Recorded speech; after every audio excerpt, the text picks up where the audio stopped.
किसी गांव के पास एक घना जंगल था। उस जंगल के बीचों बीच एक बहुत पुराना और रहस्यमयी पेड़ खड़ा था। लोग उसे जादुई पेड़ कहते थे। कहा जाता था कि जो भी व्यक्ति सच्चे मन से उस पेड़ से कुछ मांगता है, उसकी इच्छा पूरी हो जाती है। लेकिन इस जादुई पेड़ की एक शर्त थी, वो केवल अच्छे और निस्वार्थ विचारों को ही पूरा करता था। गांव में एक लड़का रहता था, नाम था आरव। आरव बहुत गरीब था, लेकिन स्वभाव से ईमानदार और मेहनती था। उसके पिता एक किसान थे, जिनकी तबीयत अक्सर खराब रहती थी। घर की हालत ठीक नहीं थी, फिर भी आरव कभी शिकायत नहीं करता था। वो रोज स्कूल जाता, पढ़ाई करता और खाली समय में पिता की मदद करता। एक दिन गांव में चर्चा फैल गई कि जादुई पेड़ आज भी इच्छाएं पूरी करता है। कई लोग अपनी अपनी इच्छाओं के साथ जंगल की ओर जाने लगे। कोई धन मांगना चाहता था, कोई ताकत, तो कोई दूसरों से बदला। आरव ने भी ये सब सुना, लेकिन वो दुविधा में था।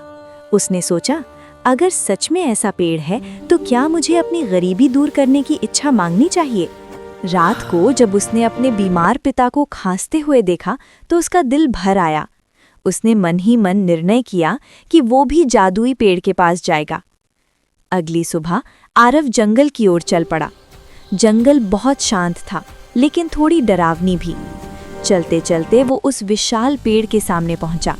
पेड़ की जड़ें बहुत गहरी थीं और पत्ते ऐसे चमक रहे थे जैसे उनमें कोई रहस्य छिपा हो। आरव ने डरते डरते कहा, हे जादुई पेड़, अगर तुम सच में मेरी बात सुन सकते हो तो मेरी एक इच्छा पूरी कर दो। अचानक हवा तेज चलने लगी और पेड़ से गहरी आवाज आई, बताओ बालक, तुम क्या चाहते हो?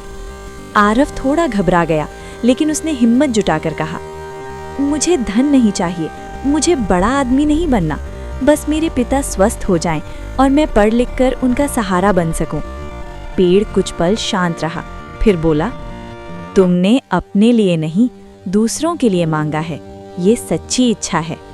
इतना कहकर पेड़ से एक चमकदार फल गिरा।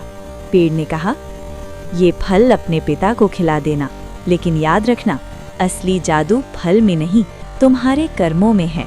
आरव फल लेकर घर लौटा और अपने पिता को खिला दिया। कुछ ही दिनों में उसके पिता की तबीयत सुधरने लगी। वे फिर से खेतों में काम करने लगे। आरव बहुत खुश था, लेकिन उसने कभी किसी को इस जादुई पेड़ के बारे में नहीं बताया। समय बीतता गया। आरव पढ़ाई में मेहनत करता रहा। उसने अच्छे अंक हासिल किए और आगे की पढ़ाई के लिए छात्रवृत्ति भी मिली। कुछ सालों बाद वो गांव का पहला पढ़ा लिखा युवक बना, जिसने अपने ज्ञान से गांव के किसानों की मदद की। एक दिन गांव में फिर से लोग जादुई पेड़ की चर्चा करने लगे। कई लोग लालच में जंगल गए, लेकिन उनकी इच्छाएं पूरी नहीं हुई। तब सबको समझ आया कि जादुई पेड़ लालचियों के लिए नहीं था। आरव एक दिन फिर उस पेड़ के पास गया और बोला, हे जादुई पेड़, तुम्हारा धन्यवाद, तुमने मेरी जिंदगी बदल दी। पेड़ की आवाज आई, नहीं बालक, तुम्हारी जिंदगी तुमने खुद बदली है, मैं तो सिर्फ तुम्हें सही रास्ता दिखाने वाला माध्यम था। आरव मुस्कुराया और समझ गया कि असली जादू मेहनत, सच्चाई और निस्वार्थ भाव में ही होता है। लालच कभी सच्ची खुशी नहीं देता। निस्वार्थ इच्छा और अच्छे कर्म ही जीवन को सफल बनाते हैं। असली जादू मेहनत, ईमानदारी और अच्छे विचारों में होता है। तो कैसी लगी आपको ये कहानी? मुझे कमेंट ज़रूर से कीजिएगा। और अगर ऐसी ही मज़ेदार कहानियाँ चाहते हैं तो उसके लिए मेरे चैनल को लाइक, शेयर और सब्सक्राइब ज़रूर से कीजिएगा। और हाँ, बेल आइकन को प्रेस ज़रूर कीजिएगा ताकि मेरे आने वाले वीडियो का नोटिफिकेशन सबसे पहले आप तक पहुँच सके।